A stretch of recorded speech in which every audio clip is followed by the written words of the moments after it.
Ny epistily ho an'ny Filemona.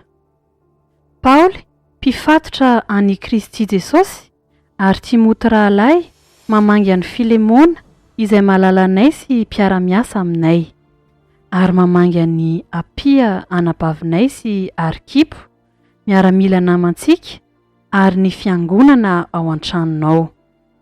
Ho aminareo anie ny fahasoavana sy ny fiadanana avy amin'Andriamanitra raintsika sy Jesosy Kristy Tompo.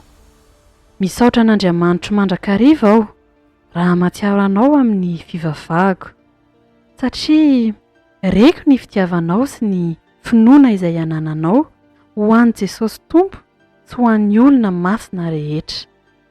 Mba hiasa mafy ho an'i Kristy ny fiombonana avy amin'ny finoanao, amin'ny fahalalana tsara ny zavatra rehetra izay ao anatinareo. Fananana fifaliana sy fiononana amin'ny fitiavanao aho, satria efa novelombelominao ny fon'ny olona masina ry rahalahy. Koa na dia manana fahasahiana be ao amin'ny Kristy mandidy anao amin'izay mendrika aza aho, nefa noho ny fitiavana, izao Paoly, izay efa antim-panahy sady mpifatotra an'i Kristy Jesosy koa ankehitriny, dia miangavy aminao. Eny, miangavy aminao aho ny amin'ny zanako izay naterako teto amin'ny fifatorako, dia Onesimosy. Ilay tsy nahasoa anao fahiny, nefa ankehitriny mahasoa antsika, dia ianao sy izao. Izay napodiko indray, dia ilay sombon'ny haiko. Saika nohazoniko taty amiko izy hanompo ahy, hisolo anao eto amin'ny fifatorako noho ny filazantsara. Nefa raha tsy nahalala izay hevitrao aho aloha dia tsy tahanao na inona, mba tsy ho toy ny amin'ny fanerenana isoa ataonao fa amin'ny sitrapo. Fa izany angano ny alany vetivety, dia ny mba anananao azy mandrakizay.